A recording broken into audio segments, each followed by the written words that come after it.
Pull up a chair, and I'll talk with you of film and animation, both old and new. Many to choose, many to see, but some I've yet to peruse.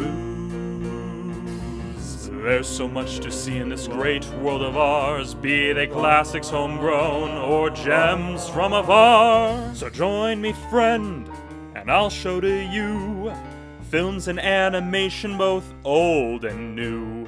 So much to see, so let's start the show. Sit back, enjoy yourself. The show can't watch itself. Let's bring one down from the shelf. The 80s were an interesting period in science fiction. With the popularity of Star Wars proving that the genre could actually make money, we began to see a lot more contemplative science fiction, as seen with films like Logan's Run in 1976, or even films like Blade Runner or the revival of the Star Trek franchise. Most notably during the 80s, audiences were enthralled by a heartwarming story about a small alien visitor who befriended a small boy who in turn helped him assemble a device to communicate with his home planet so that he could finally go home. Yes, Spielberg's E.T. the Extraterrestrial had taken the world by storm, and naturally a lot of studios would want to capitalize on its success.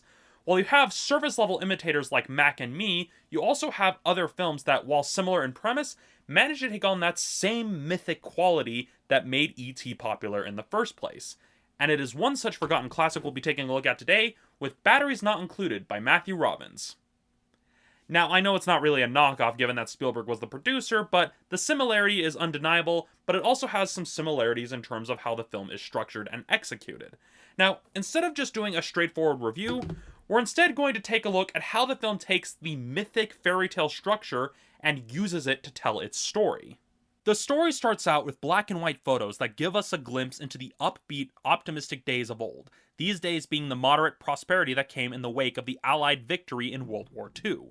It's not long before the black and white or moderately tinted imagery gives way to the grim, run-down reality of modern day. Here we meet our primary cast of characters.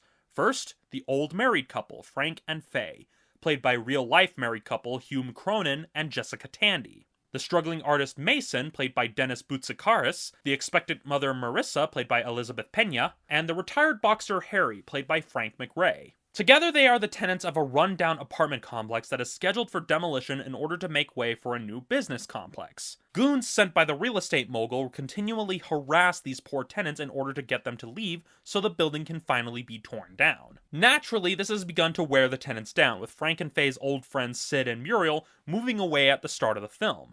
On the brink of desperation, they receive a miracle in the form of a pair of extraterrestrial machines that love to repair broken items. When it comes to fairy tales, most people naturally think of stories like Jack and the Beanstalk, Snow White, The Little Mermaid, Cinderella, really countless stories that have been adapted by Disney in one way, shape, or form throughout their history as a company.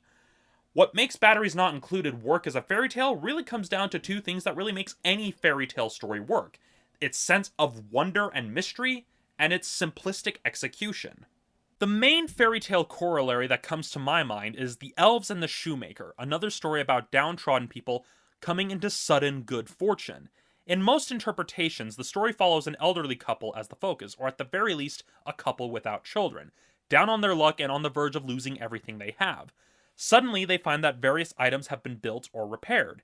In the case of the original fairy tale, this is in the form of the shoes the shoemaker was working on being finished ahead of schedule. In the film, we see that with the restaurant and various household items being repaired like new. The couple, grateful for the help the little guys have provided, decide to leave gifts for them to find the following night.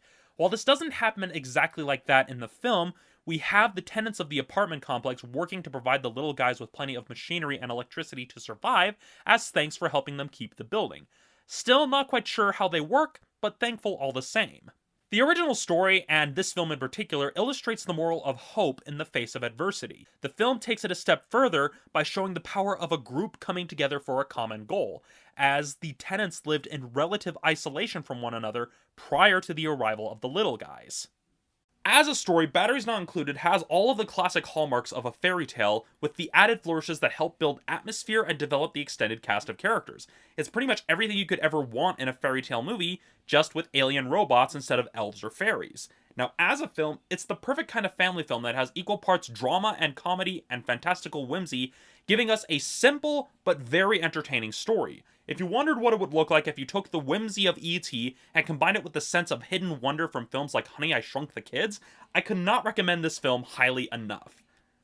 Well, since this review was pretty short, let's go ahead and take a look at the shelf and see what else we can pull down.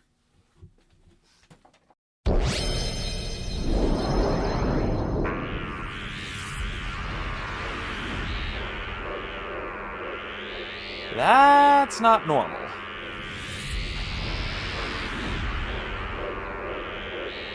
Well, I can't review that. That's like 40 episodes. That would take forever. Well, it is a 10-episode miniseries, but really it's just the tail end of Season 3. Right back to where we started. That's like 50 episodes. What do you want from me? Wow!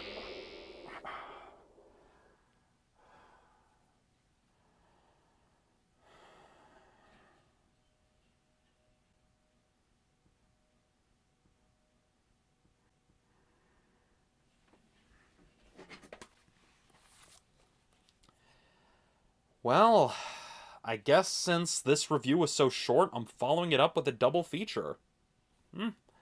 Well, join me next time where we take a look at what happens when a franchise is adapted to film, either as a standalone adaptation, or as part of an ongoing story.